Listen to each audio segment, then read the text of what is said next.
Check. Check. All right, we're recording, man. Hey. This is the first recording of the... What do we want to call it? You want to call it the D&K show? Kansas Dude Show? Yeah, D&K show, Kansas Dude Show. Still thinking of a name. Still thinking about Not it? quite there. Should be our goal. Yes, goal before either the end of this recording or before we start pumping these suckers out on a bi-monthly basis, right? Yeah, twice a month. Maybe the crowd, the people like it. Maybe an additional one here and there. Yeah, I think that's our goal right now, and we'll start there. We'll see what happens. No, sounds great. I love it, man. So, David, congratulations. We're officially podcasters. Or officially starting in YouTube podcast world of love. Wait, we could do it like your son. Oh, yeah. Tossing the deuces, right? Chucking deuces. Yeah, chucking deuces. That's funny. So, you had a couple of items you wanted to talk about today? A couple of things we could talk about. I couldn't help noticing in the news this week. Funny things in the news, right? Yeah. First off, we should let people know that we live in Kansas. Yes, Kansas. Not as flat as you might think it is, but still, yeah, where we're at, it's pretty flat at least. Exactly. So. And so, not a lot of things go on here in Kansas. Not a lot of news. People in generally here are wonderful, friendly, down to earth people. Yep. And I agree 100%. They think logically. We're not the stereotypical Westerns. We have paved roads and electricity. And we drive cars. So no horses? No horses. I mean, you might find some out in rural Kansas. Yeah. But so whenever I see we make a national headline news, I get excited. But this time I was, this time it was out of laughter. I saw that a gentleman, we should go back and say that there was a bomb threat called in a Home Depot. Yes. I don't think it was this week. Threat. I think it was last week. It's last week. Okay. Yeah. And this gentleman was going into the bathroom saying, "I'm going to blow this place up." Yeah.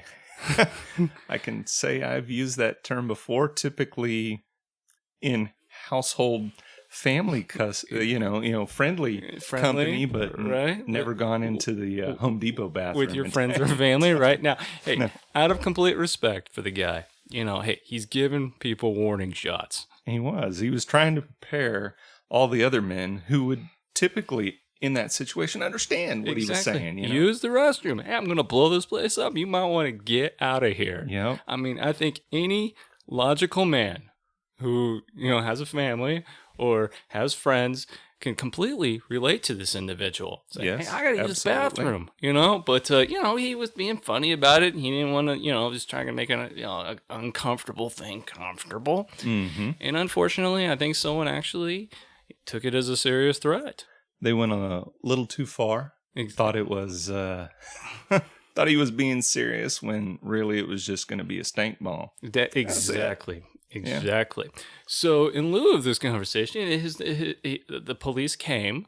They investigated, only to find out that it was just a figure of speech. Mm-hmm.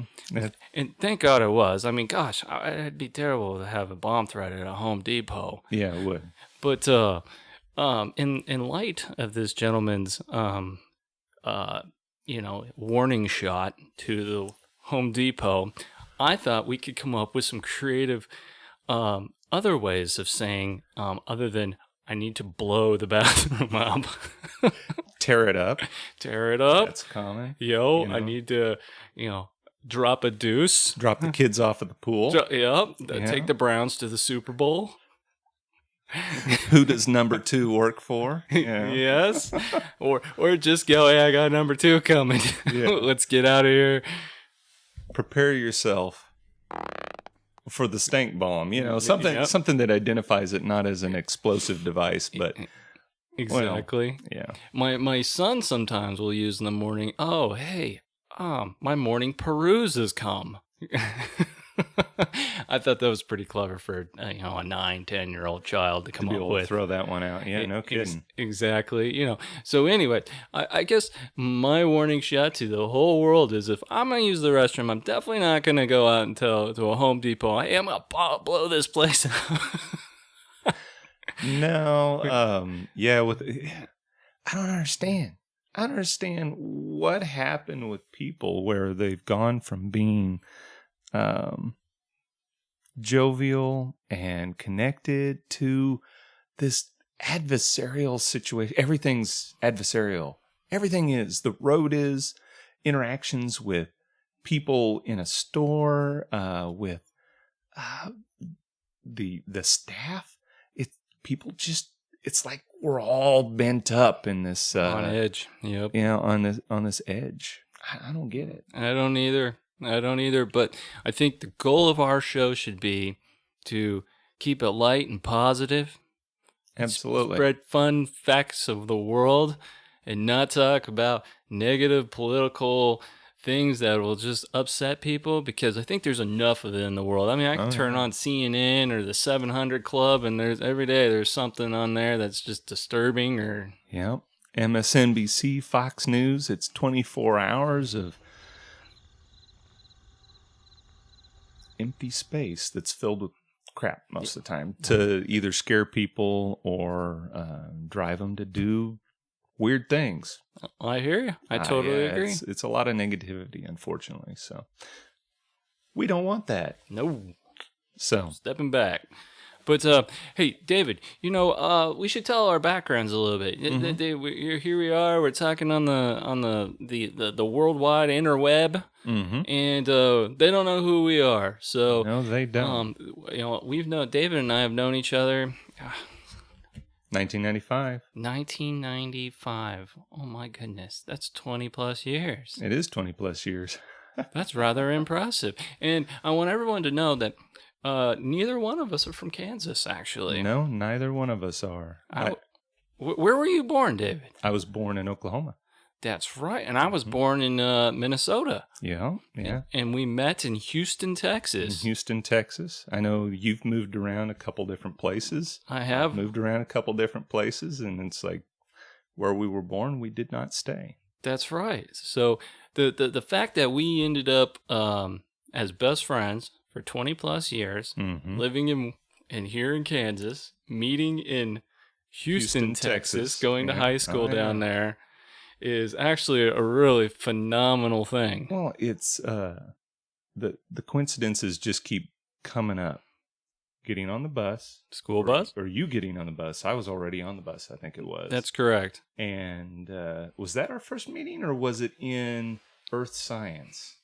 It might have been Earth Science. And then a shout out to a gentleman out there named Andy Anderson. Yeah. Oh, yeah. And, I just started. I mean, this was Thanksgiving weekend. I lived in Spring, Texas. We moved to Kingwood, Texas, and Thanksgiving weekend. So my first day was the week that Monday after Thanksgiving, and I remember, Andy Anderson lived on my block, which we all rode the bus together, and he introduced us. We were in still. Oh yeah. I remember.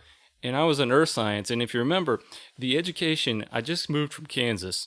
The education system here is slightly different down there in Houston. Like in Houston, you have like a 9th grade campus, and then you have all those then you go into 10th, 11th to 12th. And here in Kansas, you go from 9 to 12. Mm-hmm. So when I transferred down there, I had some classes in the main campus, and then I'd have to bus back over to the 9th grade campus. And that's where we met up in science class. We were both in Earth Science instead of taking biology, which is what everybody else was taking. We took Earth Science. That's right. So I met up with this guy named Andy Anderson, and I said, hey, introduce me to some of your friends, man. And then voila, there was you.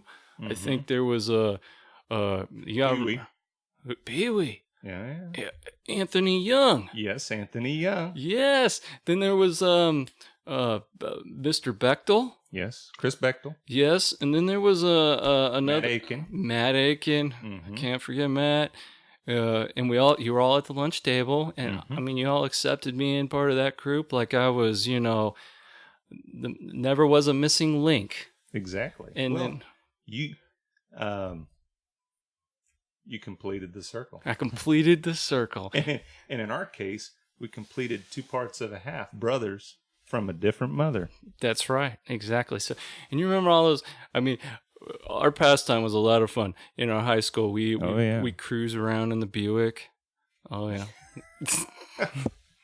Cruise around in the Buick, listening to some 80s at 8, I think it was. 80s tunes there in Kingwood. That's right. Oh, yeah. It was good times. And then I think we saw almost like every movie there ever was. I remember we going to the movies all the time. 95, 96, 97, we saw just about everything that was out there. That's right. Oh, yeah. We were at most of that. So. And then you ended up moving to Alaska.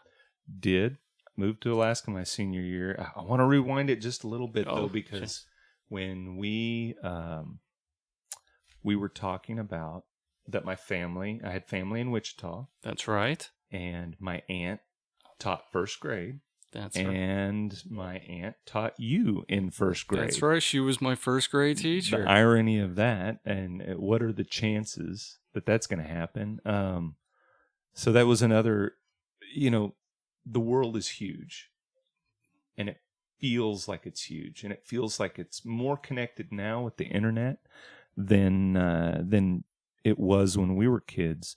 But at the same time, that world is a whole lot smaller. It never fails to amaze me. From one day to the next, I'll talk with somebody who knows my grandfather. And they met in some other random state somewhere or on an airplane, and they were talking to him. And that's how they met, as opposed to, hey, I worked with him. It's not that kind of connection. And it always blows my mind. So continue on. Oh, anyway. Small world. So you move off to Anchorage, Alaska, your senior year of high school. I do. Now, if anybody knows, that's extremely hard. You grow this connection of friends in high school, and you get there's the girlfriend thing. Oh yeah. And so David, he couldn't be any further away. I mean, you're then Houston, Texas to Anchorage, Alaska. Mm-hmm. So, oh yeah. But we still stayed in contact. We call each other on the phone, laughed and giggled, and I ended up spending my that summer after I graduated from high school up there with you. Senior year, we spent the end of the senior year. I guess it was it June into July? It was a month. It was a month. You came up and we hung out. Did a lot of fun stuff. That's right. Camping, to riding bikes, to cruising around, checking out girls. Oh, yeah. That's right. Can't ever forget that. That was a lot of good times. Yeah. Brenna Polson. Shout out. Yeah. Shout out to Brenna. Absolutely. Wonderful Alaska. Mm-hmm. So. And then, we hung out there, and my plans were to come back down to the lower 48. And from there, I was going to start school at Texas A&M. That's right. Ended up down there at Galveston, not too far away from Kingwood. That's right. And I'd come down and visit you down there in college. No, excuse me, down there in Galveston. That's correct. Yeah. And then I ended up moving back to Wichita. Mm-hmm. You did. And I would have to say the year, I don't know, I can't remember all the dates, but it's the early 2000s. Was it like 2002? Yeah, somewhere in 2001, 2, somewhere in there.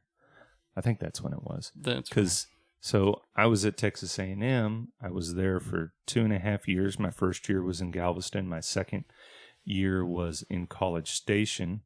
And about halfway through my third year, I knew that was not where I was going to complete my schooling.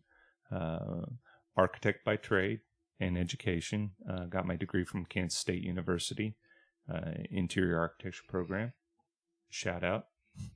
And so that was my path. And I think because it was 2001, and then 2002, the spring of 2002, that I was at home looking for a job and looking for schooling, and you had to move. That's what was going on. That's right. Because you were moving, and I couldn't help. Oh, well, looking back, you look back at those things, and you're like, what the hell? What the hell? Why didn't I go do that? And I can't remember every detail from it now, but I think, in the moment, we feel like we can't do things or we can do things. And then we look back once we're older and we have that reflection, that ability to think about it. And it's like, man, I should have been there. It's all good, brother. It all ended up, right? It did. It did. You're my neighbor. Absolutely. So, yeah. And you were one of my dudes in my wedding. Yeah. Yeah. One of your groomsmen. Absolutely. That's right. So yeah, it's those things that the world, it keeps moving, and you don't really know where you're going to end up and how that's going to work. So that's right. So to you, my friend, for the next 10 years, let's see where life takes us, right? Absolutely, man. That's right. But those are some fun stories, man, how it all worked out. And I still, to this day, I'll tell all my friends, hey, my best friend lives next to me. Mm-hmm. And I've known him for 25 plus years. Oh, yeah. And I don't want to forget about my other friends out there. I've known another guy named Steve Davis. He lives in Houston, Texas still. Yes, still friend of mine as well. Yep, so still in complete communication with him to this day. And I also have a lot of great friends here in Kansas. But one of the greatest memorable stories I got is old Davey here and how we met and our story. And that's kind of how this little... I don't know what you want to call it, podcast got started, because I think we have a lot to share and a lot to share with the world about what we're doing and, the good times and the bad times and the funny stuff. Oh, yeah. We're both fathers. That's right. We've both been married over 10 years. That's right. You're coming up on... 15. 15. Oh, my goodness. It'll be 12 this year. No, 11. No, 12. Yeah, it'll be 12 this year. Sorry. Yep, I better make sure on that one for everybody. And no, it's 2007, so it'd be 12 years. That's right. And both have 2 kids. That's right. Boy and a girl. Boy and a girl. Both on both sides. And bookended kids. And gosh, that's kind of that's where we're at in our world.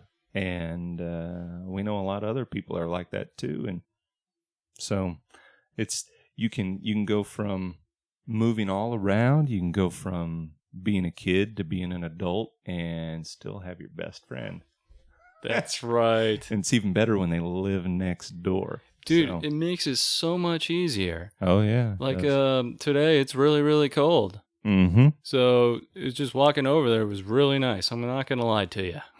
Yeah, that didn't have to get in the car, warm it up. Cold. Drive the distance to get over there. Dealing with the kids, yelling at you, screaming, it's cold out. Why is it cold? Are we almost there? No, we just walk right over. Yep, it definitely makes it, there's an intangible quality to having not only the closeness of our relationship, but the closeness of our houses that has been, you can't quantify it. It's an intangible beauty. That's right. And by the way, for anybody that's asking, is that weird having your best friend living next to you? We have learned to give each other separation and space. Oh, yeah. There are times where I don't see David, I'd say literally for like 2 weeks. Mm-hmm. If some kid's sick or you were in business meetings or busy at work, busy with other activities, yeah. That's right. We're not stepping on each other's toes, and it's not uncomfortable and anything like that. And there's enough privacy between both houses where it doesn't get weird or anything like that. No, it's never weird, and I don't know. I don't even really think about it most. Maybe at first kind of thought about it, but not anymore. So yeah. It's really nice. Mm-hmm. But I tell you what, if you need an egg or you need your lawnmower for any gas, it is real nice to go over and ask, hey, buddy, you got that egg? Need some sugar? Need some sugar? Yeah. I got some fuel for that mower. So yeah, it does. So anyways, it's a real cool dynamic that we got going on here. It's fun and we have good times. So well, the crazy thing kind of to swing back into the connectedness is that, okay, I went up to K-State and you were here in Wichita. I was here living in Wichita. Yeah, you got married. And I graduated and ended up with a job here in Wichita. And before I started that job, I moved back to Houston, Texas. You moved back to Houston, Texas. So I moved to Wichita. I call up Ken. I'm like, Ken, I'm moving. I'm moving to Wichita. I'm moving right to where you're at. And you're not here. Yeah, and I'm like, and then the birds are chirping, and it's silent. And I go, David, I moved back to Houston, Texas. So, and then there was a 2-year hiatus right there, and I'd come back and visit, and we'd meet up and all that good jazz. And then just a lot of turn of events, and we ended up back here in Wichita, and we ended up buying a house in the subdivision. And I remember telling David, I said, oh man, the May School District, I hope I didn't give away our location, is just phenomenal. I said, David, and this neighborhood is just popping, man. You got to get over here. I'm telling you, this is a great neighborhood. And lo and behold, you said, you came up with a surprise and said, I'm moving, buddy. Yeah. Guess where? We're moving next door. So, but that was a cool experience, Oh, yeah, it was. So it took a little while for the wives to warm up to the idea, I think. Not long. We're not talking anything like that, but it worked. Well, there's going to be noticeable apprehension about the fact that you have you are moving in next door. That's right. I mean, you know somebody really well, and then you move in next door. It could be weird. And I remember having a conversation with my father-in-law, and he talked about that he had a best friend. Well, let me rephrase that.